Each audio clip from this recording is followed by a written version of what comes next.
एक समय प्रतापगढ़ राज्य में राजा महेंद्र प्रताप का शासन था। वह एक बुद्धिमान राजा था और उसकी प्रजा उसे पसंद करती थी। उसका एक बेटा था जिसका नाम था प्रताप वर्मा। छोटी उम्र में ही राजकुमार प्रजा का प्रिय पात्र बन गया था, क्योंकि वह बहुत कोमल और उदार हृदय का था। पशु पक्षी उसे बहुत प्रिय थे। यद्यपि वह एक अच्छा धनुर्धारी था, फिर भी वह कभी शिकार खेलने नहीं जाता था।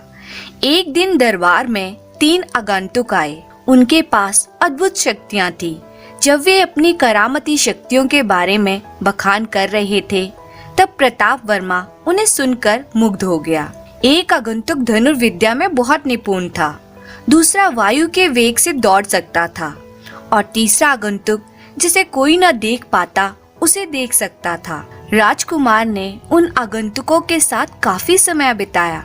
शीघ्र ही उसके मन में उन तीनों के साथ यात्रा करने की इच्छा हुई। राजा पहले अपने बेटे को अपने राज्य से बाहर भेजने के पक्ष में नहीं था, लेकिन तीनों आगंतुकों के इस आश्वासन पर कि वे राजकुमार की देखभाल करेंगे, राजा ने उनके साथ जाने की अनुमति दे दी। अगले दिन प्रताप वर्मा अपने तीनों मित्रों के साथ यात्रा पर चल पड़ा। मार्ग में राजकुमार ने देखा कि एक चूहा पानी से भरे एक गड्ढे में से निकलने के लिए संघर्ष कर रहा है। जब भी गड्ढे की फिसलन भरी दीवार पर वे चढ़ने का प्रयास करता, वे फिर गड्ढे में गिर पड़ता। राजकुमार को चूहे पर बहुत दया आई, इसलिए उसने गड्ढे में एक तीर छोड़ दिया। चूहा तीर के सहारे गड्ढे से बाहर आ गया। चूहे ने राजकुमार का कोमल मुखड़ा देखकर कहा, ओ भोले राजकुमार, मेरी जिंदगी बचाने के लिए शुक्रिया। मैं चूहा राजा हूँ, चूहों का राजा। आज से मेरे राज्य के सभी चूहे जरूरत पड़ने पर आपकी सेवा में हाजिर हो जाएंगे। आपको केवल धरती पर खड़े होकर मेरा नाम पुकारना है, बस फिर हम सब अपने बिलों से निकलकर आपकी मदद के लिए आ जाएंगे। राजकुमार चूहे राजा की बात सुनकर मुस्कुराया और आगे बढ़ गया। चारों मित्र कुछ दूर आगे बढ़े ही थे कि प्रताप वर्मा ने कुछ चींटियों को एक पंक्ति में क्रमबद्ध होकर जाते देखा। अचानक पास के एक घर से कोई बाहर आया और उन पर बिना ध्यान से देखे एक घड़ा पानी डाल गया। कुछ चींटियां उस कीचड़ में लथपथ हो डूब गई और कुछ पानी से बाहर आने के लिए निराश होकर संघर्ष करने लगी। प्रताप वर्मा रुक गया और पास के एक पौधे से कुछ पत्तियां तोड़कर उसने पानी पर बिखेर दी। जीवित बची हुई चींटियां पत्तियों पर चढ़ गई, जो हवा के झोंके से दूर चली गई। चींटियां इस प्रकार सूखी जमीन पर पहुंच गई। वे रुककर बोली, हे दयालु राजकुमार, हम हमेशा आपके शुक्रगुजार रहेंगे। जब भी आपको हमारी सेवा की जरूरत हो तो आपको केवल 3 ताली बजानी है, हम तुरंत आपके पास हाजिर हो जाएंगे। अगले दिन राजकुमार प्रताप वर्मा तथा उसके साथी चंद्रपुर नगर पहुँचे, जहाँ राजा चंद्रसेन का राज्य था। रात में विश्राम के लिए स्थान की खोज करते समय उन्हें ये मालूम हुआ कि यहाँ का राजा बहुत दुष्ट और क्रूर है, जिसने उन अनेक राजकुमारों को बंदी बना लिया है जो वहाँ की सुंदर राजकुमारी चंद्रमती से विवाह करने आए थे। लेकिन राजा के कथनानुसार उसकी 3 शर्त पूरी नहीं कर पाए थे, इसलिए उन्हें बंदी बना लिया गया था। उन राजकुमारों के पिता राजाओं ने राजा चंद्रसेन से उन्हें छोड़ देने की विनती की, किंतु चंद्रसेन ने उनकी एक न सुनी। प्रताप वर्मा ने निश्चय किया कि वह कम से कम उन राजकुमारों को मुक्त करने का प्रयास करेगा। राजकुमारी के साथ विवाह के लिए वे उतना चिंतित नहीं था। अगले दिन सुबह राजकुमार प्रताप वर्मा राजा चंद्रसेन से मिला और अपना परिचय देते हुए उसने राजा की शर्तों से अनजान बनने का नाटक करते हुए राजकुमारी चंद्रमती का हाथ मांगा। राजा ने राजकुमारी से विवाह की शर्तें बताई और मन ही मन इस बात पर हंसा कि शीघ्र ही प्रताप वर्मा भी बंदी राजकुमारों की टोली में शामिल हो जाएगा। प्रताप वर्मा ने राजा से उन शर्तों के बारे में पूछा। हिमालय पर्वत की घाटियों में सुंदर पीले फूल खिलते हैं। राजकुमारी के बालों में लगाने के लिए कल भोर तक उन्हें लाना पहली शर्त है, क्योंकि सूर्य की पहली किरण पड़ते ही फूलों का रंग फीका पड़ जाएगा। राजा ने ये समझाया। ये असंभव कार्य था। सुदूर हिमालय पर्वतों में जाकर फूलों की खोज करना, उन्हें तोड़ना और भोर तक वापस आना भला कौन कर सकता है। प्रताप वर्मा ने अपने मित्रों से सलाह मांगी। एक मित्र ने अपनी दिव्य दृष्टि से देख लिया कि वे फूल ठीक किस स्थान पर खिलते हैं, और वायु के वेग से दौड़ने वाले मित्र ने कहा, घबराओ नहीं राजकुमार, मैं जाऊंगा और तुम्हारे लिए फूल ले आऊंगा। अगले ही क्षण वह चल पड़ा और अन्य मित्रों के साथ राजकुमार उसके वापस आने की प्रतीक्षा करने लगा। आधी रात से पहले एक मित्र ने कहा, हमारा दोस्त हिमालय में पहुंच गया है और फूलों को तोड़कर वापस चल पड़ा है। जैसे कि उम्मीद थी, वह मित्र फूलों के साथ भोर से पहले वापस पहुंच गया और प्रताप वर्मा उन फूलों को लेकर राजा से मिलने के लिए महल की ओर चल पड़ा। यद्यपि राजा चंद्रसेन मुस्कुराया, फिर भी वह राजकुमार के इस साहसिक अभियान के पूरा कर लेने पर प्रसन्न नहीं था। लेकिन उसे यह पूछने का साहस नहीं हुआ कि उसने इस असंभव कार्य को कैसे पूरा कर लिया। फिर उसने दूसरी शर्त बताई। उसने नौकरों से बीजों की 3 बोरियां मंगवाई। फिर उन्हें महल के आंगन में बीजों को मिट्टी के साथ मिला देने के लिए कहा। अब कल सुबह तक बीजों को मिट्टी से अलग कर दो। पूरी 3 बोरियां भरनी चाहिए। राजा ने राजकुमार को दूसरा कठिन कार्य करने के लिए कहा। यह भी एक असंभव कार्य था। राजकुमार प्रताप वर्मा ने क्षण भर तक सोचा। उसे उन चींटियों की याद आई जिन्हें उसने चंद्रपुर आते हुए मार्ग में बचाया था। राजकुमार ने 3 बार तालियां बजाई। कुछ ही क्षणों में वहां हजारों चींटियां प्रकट हो गई। राजकुमार उन्हें काम समझाकर सोने के लिए चला गया। सुबह जब महल में वापस आया तो उसे बीजों का ढेर देखकर बड़ी खुशी हुई। शीघ्र ही राजा आ गया। उसने नौकरों को 3 बोरियां भरने के लिए कहा।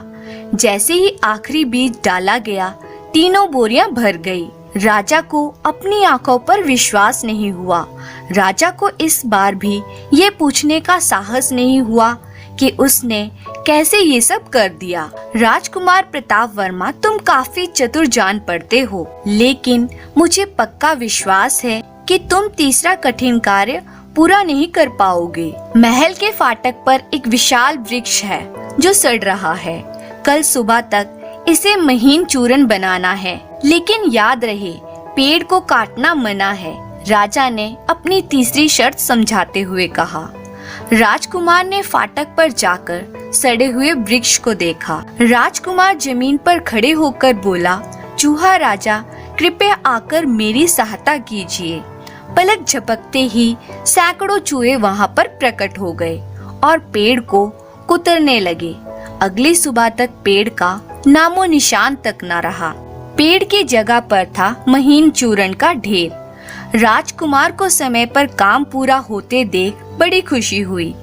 उसने महल में जाकर राजा को सूचना दी। राजा ने फाटक पर आकर द्वारपालों से राजकुमार के काम की सच्चाई के बारे में पूछताछ की। द्वारपालों के विश्वास दिलाने पर वे संतुष्ट हो गया। राजकुमार प्रताप वर्मा, तुमने तीनों कठिन कार्य बड़ी मेहनत से कर दिखाए, इसलिए अब मैं अपना वचन पूरा करूंगा। कल मेरी बेटी से विवाह के लिए तैयार हो जाओ। राजकुमार ने इस बात पर बल दिया कि बंदी राजकुमारों को तुरंत मुक्त कर दिया जाए। राजा चंद्रसेन को राजकुमार से ऐसी मांग की उम्मीद नहीं थी, इसलिए वह उससे नाराज हो गया। फिर भी चंद्रमती और प्रताप वर्मा का विवाह बड़े धूमधाम से हुआ। राजकुमार अपने मित्रों के साथ तुरंत प्रतापगढ़ के लिए रवाना हो गया। अपने दोस्तों के आगे आगे राजकुमारी चंद्रमती के साथ राजकुमार प्रताप वर्मा चल रहा था। दुष्ट राजा चंद्रसेन ने इस बीच अपने कुछ सैनिकों को आदेश दिया कि वे राजकुमार प्रताप वर्मा और उसके साथियों पर आक्रमण करें और उन्हें बंदी बना लें और राजकुमारी को वापस ले आएं। क्योंकि राजकुमार उससे अधिक चतुर साबित हुआ। बंदी राजकुमारों को मुक्त कर देने की प्रताप वर्मा को अपनी मौन सहमति देने के कारण वे उससे चिढ़ गया था। जैसे ही प्रताप वर्मा को राजा की दुष्टता भरी चाल का पता चला, उसने और उसके धनुर्धारी मित्र ने उन सैनिकों का बहादुरी से सामना किया और उन्हें तितर बितर कर दिया। कुछ सैनिक मारे गए और कुछ 9-2-11 हो गए। इसके बाद राजकुमार यात्रा पूरी कर प्रतापगढ़ पहुंचा, जहां अपने बेटे और अति सुंदर बहू से मिलकर उनके माता पिता की खुशी का ठिकाना न रहा। इस तरह राजकुमार प्रताप वर्मा ने अपने तीनों मित्रों के साथ यात्रा पूरी की और वह अपनी पत्नी के साथ सुखी जीवन बिताने लगे। धन्यवाद। सेठ रामलाल का नगर में कपड़ों का व्यापार था। अपार धन संपत्ति होने के बाद भी सेठ जी का स्वभाव बहुत ही लालची था। वो हर समय अपने फायदे के बारे में ही सोचते थे। एक बार गांव में एक बहुत ही पहुंचे हुए संत आए। पूरे गांव में उनकी चर्चा होने लगी कि संत जी सभी की समस्याओं का समाधान करते हैं। सेठ रामलाल भी साधु महाराज के दर्शन को पहुँचे। जब सेठ जी को साधु महाराज के दर्शन हुए तो सेठ जी ने उनसे चौपायों की भाषा सिखाने की इच्छा प्रकट की, ताकि जंगली पशुओं की वाणी से ईश्वरीय ज्ञान प्राप्त किया जा सके, क्योंकि मनुष्य की सारी वाक शक्ति तो छल कपट में लगी रहती है। साधु ने कहा, सेठ जी इस विचार को छोड़ दें, क्योंकि इसमें तरह तरह के खतरे हैं। परंतु जितना साधु बाबा सेठ को मना करते, उतना ही सेठ की इच्छा प्रबल होती गई। तब सेठ ने कहा, आपको तो दिव्य ज्योति प्राप्त है, आप किसी को निराश नहीं करते, आप तो ईश्वर के प्रतिनिधि हैं।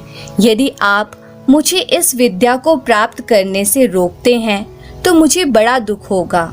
साधु बोले, मैं तुझे ये विद्या सिखा तो दूंगा, परंतु इससे तुझ पर बहुत मुसीबत भी आ सकती है। तू क्यों मुसीबत मोल लेना चाहता है?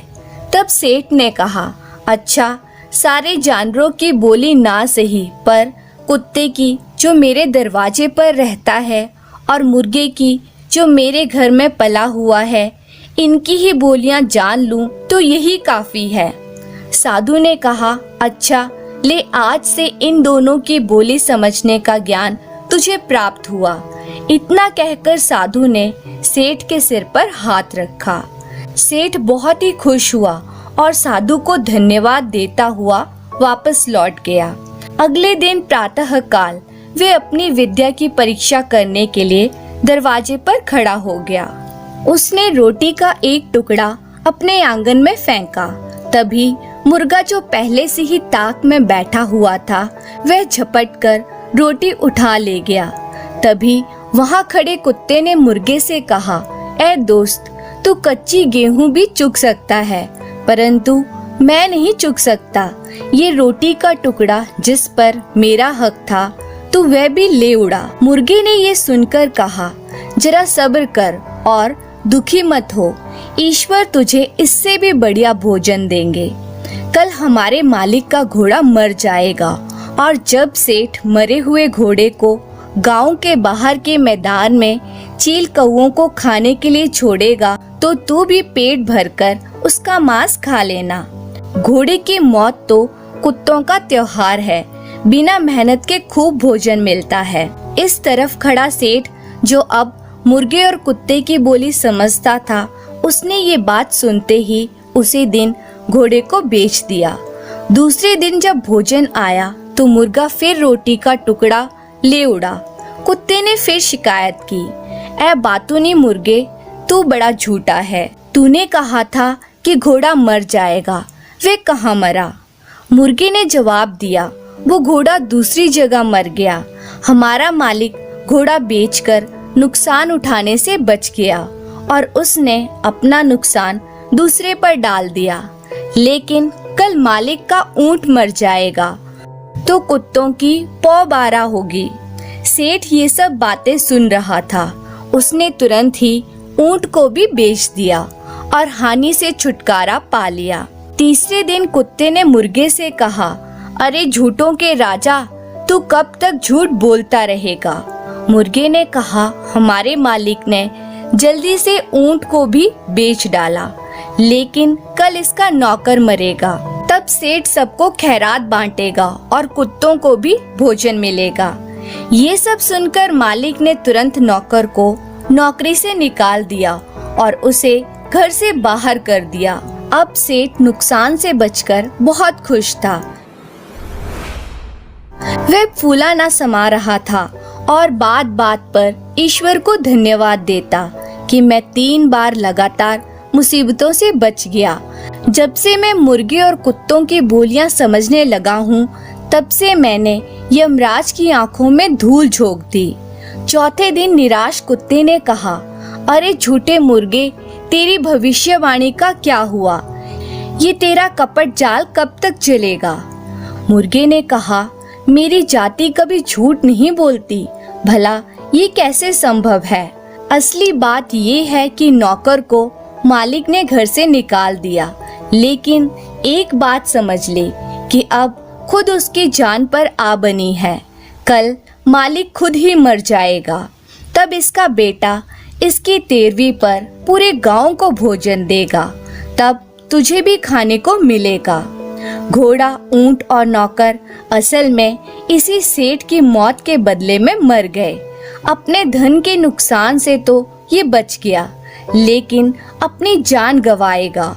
सेठ मुर्गे की भविष्यवाणी कान लगाकर सुन रहा था। ये सुनते ही उसके पांव तले जमीन खिसक गई।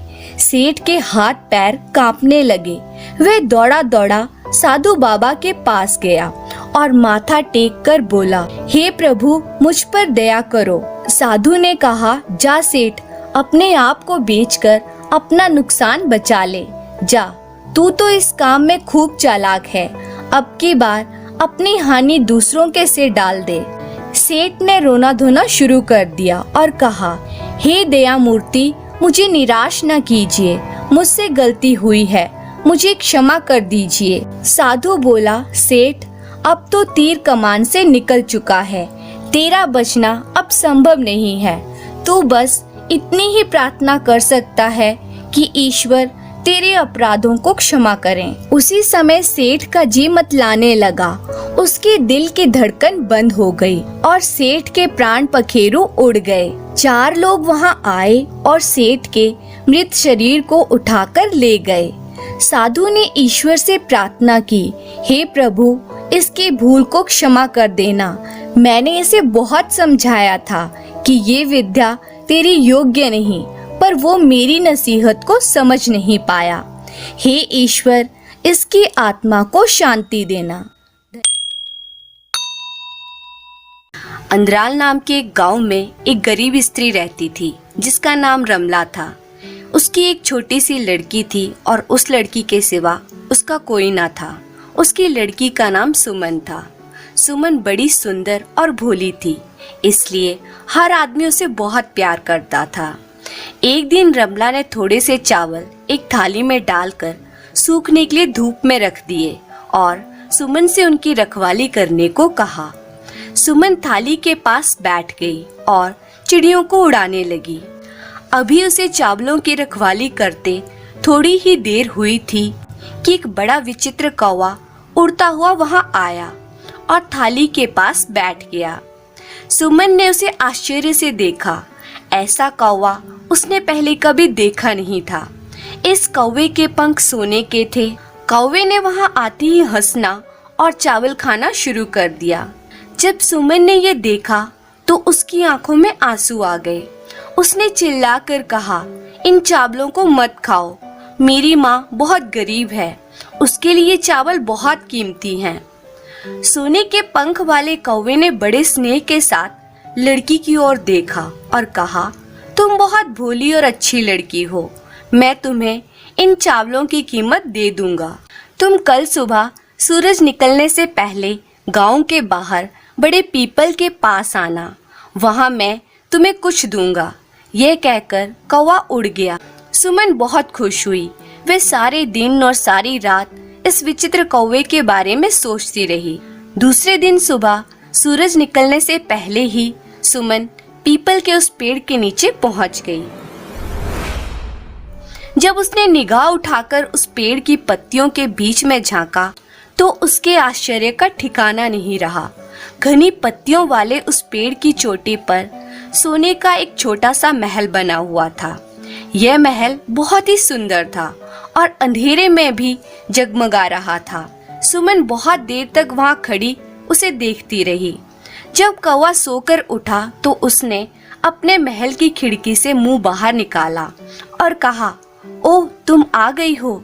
तुम्हें ऊपर आ जाना चाहिए था, लेकिन ठहरो, मैं नीचे सीढ़ी लटका देता हूँ। बताओ, तुम्हें सोने की सीढ़ी चाहिए, चांदी की या तांबे की? सुमन ने कहा, मैं गरीब माँ की गरीब बेटी हूँ, मैं तो सिर्फ तांबे की सीढ़ी लटकाने को कह सकती हूँ। लेकिन सुमन को यह देखकर आश्चर्य हुआ कि कौवे ने सोने की सीढ़ी लटका दी और वह उस पर चढ़कर सोने के महल में पहुंच गई। ये छोटा सा महल तरह तरह की विचित्र और सुंदर चीजों से सजा हुआ था। इसके अंदर भी कोई चीज सोने की थी, कोई चांदी की और कोई तांबे की। सुमन बहुत देर तक घूम घूम कर महल को देखती रही। इसके बाद कौवे ने कहा, मैं समझता हूँ तुम्हें भूख लगी होगी। आओ, पहले थोड़ा नाश्ता कर लो। बताओ, तुम सोने की थाली में भोजन करोगी, चांदी की थाली में या तांबे की थाली में? सुमन ने उत्तर दिया, मैं गरीब माँ की गरीब बेटी हूँ, मैं तो सिर्फ तांबे की थाली को कह सकती हूँ। लेकिन उसे यह देखकर आश्चर्य हुआ कि उसे सोने की थाली में भोजन परोसा गया। भोजन करने के बाद कौवा अपने अंदर वाले कमरे से 3 डिब्बे उठा लाया। इसमें एक डिब्बा बड़ा था, दूसरा उससे छोटा और तीसरा सबसे छोटा। तीनों डिब्बों को मेज पर रखते हुए कौवा बोला, इनमें से एक डिब्बा चुन लो, घर जाकर तुम इसे अपनी माँ को दे देना। सुमन ने सबसे छोटा डिब्बा उठा लिया और कौवे को धन्यवाद देकर सीढ़ी से उतर गई। जब वे घर पहुंची तो दोनों माँ बेटियों ने बड़ी खुशी और उल्लास के साथ डिब्बा खोला। उसके भीतर से बहुत सा सोना निकला। उनके पड़ोस में एक स्त्री रहती थी जिसका नाम था पुष्पा, जो बहुत ही लालची थी। उसकी भी एक लड़की थी जिसका नाम था मधुलता। मधुलता बहुत ही घमंडी और बात बात में क्रोध करने वाली थी। जब पुष्पा ने रमला और उसकी बेटी सुमन को अमीर होते देखा तो वह उससे ईर्ष्या करने लगी। बहुत कोशिश करने के बाद उसने उनके अमीर होने का रहस्य पता लगा लिया। दूसरे दिन उसने भी एक थाली में चावल भरकर धूप में सुखाने के लिए रख दिए और अपनी बेटी मधुलता को उनकी रखवाली के लिए बिठा दिया। मधुलता वहां बैठ तो गई, लेकिन वो बहुत आलसी थी। थोड़ी देर तक तो वे चिड़ियों को उड़ाती रही, फिर थक कर एक ओर बैठ गई और पक्षी आ आकर उसके चावलों को खाने लगे। जब उन्होंने आधे से भी ज्यादा चावल खा डाले तो वह विचित्र कौवा वहां आया और चावल खाने लगा। उसे देखते ही मधुलता जोर से चिल्लाकर बोली, ए कौवा, जो चावल तुमने खाए हैं तुम्हें उनकी कीमत देनी पड़ेगी। हमें ये चावल मुफ्त में ही नहीं मिले हैं जो तुम इस तरह इन्हें खाए जा रहे हो। कौवे ने क्रोध से मधुलता की तरफ देखा, लेकिन फिर उसने नम्र स्वर में कहा, अच्छा, मैं तुम्हें चावलों की कीमत दे दूंगा। तुम कल सुबह ही सूरज निकलने से पहले उस बड़े पीपल के पेड़ के नीचे आ जाना, वहां मैं तुम्हें कुछ दूंगा। इतना कहकर कौवा उड़ गया। दूसरे दिन सुबह ही मधुलता पीपल के उस बड़े से पेड़ के नीचे पहुंच गई और कौवे के जागने की प्रतीक्षा किए बिना ही जोर से चिल्लाकर बोली, ए कौवे, मैं आ गई हूँ, अब मुझे मेरे चावलों की कीमत दे दो। कौवे ने अपने सोने की महल की खिड़की से अपना सिर बाहर निकाला और कहा, जरा ठहरो, मैं नीचे सीढ़ी लटका देता हूँ, तुम्हें उस पर चढ़कर ऊपर आना होगा। बताओ, तुम्हें सोने की सीढ़ी चाहिए, चांदी की या तांबे की? मधुलता ने तुरंत ही कहा, तांबे की सीढ़ी पर चढ़ने से तो मेरे हाथ छिल जाएंगे, मुझे तो सोने की सीढ़ी चाहिए। लेकिन मधुलता को यह देखकर आश्चर्य हुआ कि कौवे ने उसके लिए तांबे की सीढ़ी लटकाई। उसी सीढ़ी पर चढ़कर मधुलता कौवे के सोने के महल में पहुंच गई। उसके वहां पहुंचते ही कौवे ने पूछा, तुम्हें भूख लगी होगी, पहले थोड़ा नाश्ता कर लो। बताओ, तुम सोने की थाली में भोजन करोगी, चांदी की थाली में या तांबे की थाली में? लालची मधुलता ने उत्तर दिया, मैंने तो तांबे की थाली में कभी भोजन नहीं किया, मुझे तो सोने की थाली चाहिए। लेकिन उसे यह देखकर निराशा हुई कि उसे तांबे की थाली में ही भोजन परोसा गया। भोजन करवाने के बाद कौवा अपने अंदर वाले कमरे से 3 डिब्बे उठा लाया। इसमें एक डिब्बा बड़ा था, दूसरा उससे छोटा और तीसरा सबसे छोटा। तीनों डिब्बों को मेज पर रखते हुए कौवा बोला, इनमें से एक डिब्बा चुन लो, घर जाकर तुम इसे अपनी माँ को दे देना। लालची मधुलता ने सबसे बड़ा डिब्बा उठा लिया और कौवे को धन्यवाद दिए बिना ही सीढ़ी से उतर गई। जब वे घर पहुंची तो दोनों माँ बेटियों ने बड़ी खुशी और उल्लास के साथ डिब्बा खोला।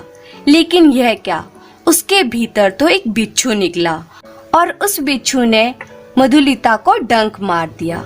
डंक मारने से मधुलता को बहुत पीड़ा होने लगी और उसकी माँ उसे तुरंत ही वैद्य जी के पास इलाज के लिए ले गई और इस तरह लालची मधुलता को उसके लालच का फल मिल गया। इसके बाद फिर उसने कभी लालच नहीं किया। धन्यवाद।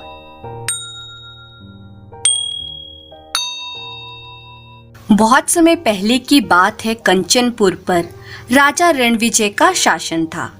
एक दिन उनके दरबार में एक किसान आया। वह देखने में गरीब मालूम पड़ता था। उसने राजा को सिर झुकाकर अभिवादन किया और फिर अपनी पगड़ी में से एक चमकीली मणि निकाली। राजा को मणि देते हुए बोला, महाराज, मैं गरीब किसान हूँ, मेहनत मजदूरी करके अपने परिवार का पालन पोषण करता हूँ।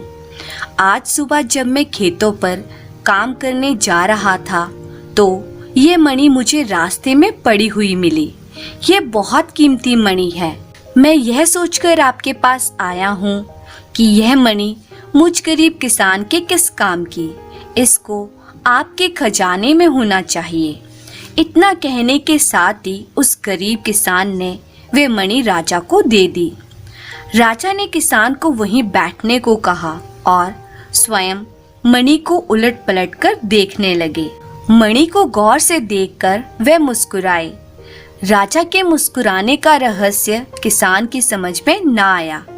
तत्पश्चात मणि को दरबारियों ने भी बारी बारी देखा। देखकर सभी कानाफूसी करने लगे। दरअसल किसान जिसको कीमती मणि कह रहा था वे मणि न होकर चमकीला पत्थर था।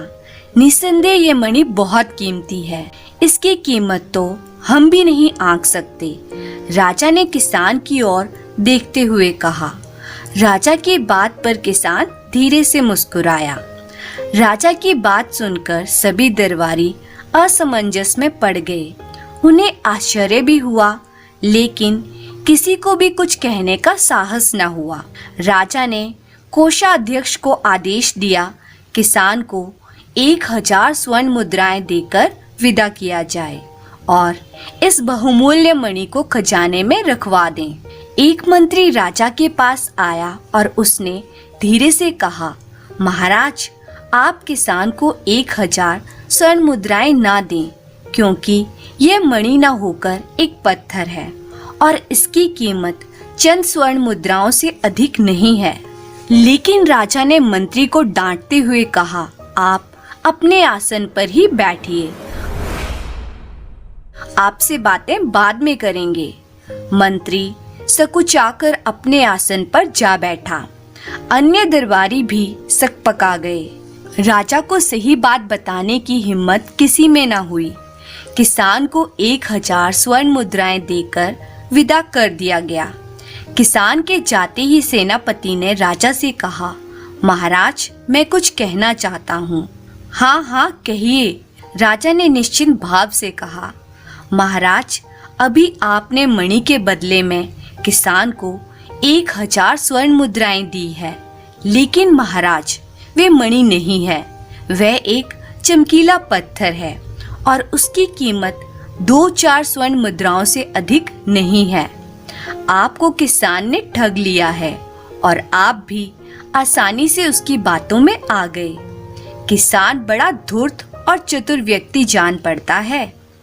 राजा ने गहरी सांस छोड़ते हुए कहा, हाँ सेनापति जी, वे मणि नहीं है, ये मैं जानता हूँ, लेकिन किसान धूर्त व्यक्ति नहीं है और ना ही उसने मुझे ठगा। तो फिर आपने उसे 1000 स्वर्ण मुद्राएं क्यों दी? सेनापति ने आश्चर्य से पूछा। मुद्राएं मैंने उसे मणि के बदले नहीं दी। मणि की असलियत तो मैं उसे देखते ही समझ गया था। मुद्राएं तो मैंने उसके विश्वास को बनाए रखने के लिए दी हैं, राजा ने कहा।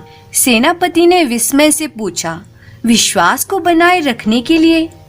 हाँ, वे किसान सचमुच में भोला और सच्चा है। उसे अपने राजा पर बहुत विश्वास एवं श्रद्धा है। वह उस चमकीले पत्थर को मणि समझकर ही लाया था और वह चाहता था कि वह मणि राजा के पास रहे।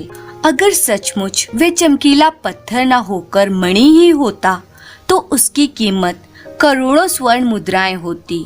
वे किसान भी उसकी कीमत जानता था, फिर भी उसे लोभ न छू सका। उसका राजा के प्रति जो विश्वास था वे सचमुच अनुकरणीय है। स्वर्ण मुद्राएं तो मैंने उसके विश्वास को जीवित रखने के लिए दी हैं। हमने विश्वास का सौदा किया है और यह सौदा घाटे का हरगिज नहीं है, राजा ने आत्मविश्वास से कहा। सेनापति राजा द्वारा किसान को स्वर्ण मुद्राएं देने के रहस्य को समझ गया। दरबारी भी राजा की जय जयकार करने लगे। धन्यवाद।